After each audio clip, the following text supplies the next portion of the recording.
आइए इस एक्सप्लेनर में क्षेत्रीय सुरक्षा और ऑयल इंफ्रास्ट्रक्चर पर हो रहे नए सामरिक बदलावों का विश्लेषण करते हैं। हम डिप्लोमैटिक खुफिया जानकारी, नई डिफेंसिव स्ट्रैटेजीज और ऑयल चोक पॉइंट्स की आर्थिक कमजोरियों पर गहरी नजर डालेंगे। शुरुआत करते हैं ईरान की इन सख्त कूटनीतिक धमकियों से। इजराइल के साथ किसी भी सहयोग पर नतीजे भुगतने होंगे।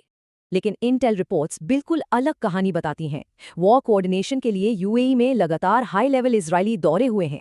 सोर्सेज के मुताबिक 28 फरवरी के संयुक्त मिलिट्री ऑपरेशन के दौरान ही इजरायली पीएम का ये गुप्त दौरा हुआ था। सबसे बड़ा झटका, इजरायली पीएम ने खुद ओमान बॉर्डर के पास हुई इस सीक्रेट मीटिंग का ऐलान कर दिया। पर इससे बड़ा डिप्लोमैटिक क्राइसिस बन गया, क्योंकि यूएई ने ऐसी किसी भी मीटिंग से साफ इनकार कर दिया है। तो बड़ा सवाल ये है, इन डिप्लोमैटिक इनकार और तनाव के बीच ग्राउंड पर डिफेंस स्ट्रैटेजी आखिर कैसे काम करेगी? एक यूएस एनवॉय ने हाल ही में एक्टिव मिलिट्री हार्डवेयर कोऑर्डिनेशन की इस ऐतिहासिक पुष्टि को अचानक पब्लिक कर दिया। असल में इमेराती एयर स्पेस को सुरक्षित रखने के लिए वहां iron dome missile defence system को डिप्लॉय किया गया है। और तो और रिपोर्ट्स ये इशारा करती हैं कि यूएई ने ईरानी एनर्जी एसेट्स पर अभूतपूर्व जवाबी हमले किए हैं। जवाब में ईरानी फोर्सेज ने लगातार पूरे क्षेत्र के इन महत्वपूर्ण सिविलियन और ऑयल टारगेट्स को अपना निशाना बनाया है।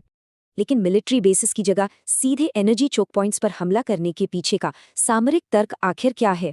दरअसल ये पूरा टकराव स्ट्रेट ऑफ हॉर्मोज से होने वाले ऑयल फ्लो को कंट्रोल करने का एक रिसोर्स वॉर है।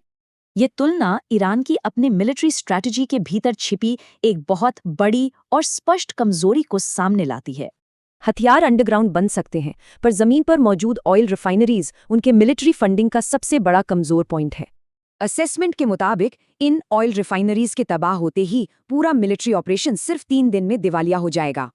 हालांकि आम नागरिकों और जरूरी आर्थिक ढांचों को इस तरह जानबूझकर निशाना बनाना एक घोर नैतिक विफलता है। तो आखिर में एक बड़ा सवाल, अगर दूसरों के ऑयल एसेट्स पर हमला हो तो क्या जवाबी कार्रवाई जायज नहीं?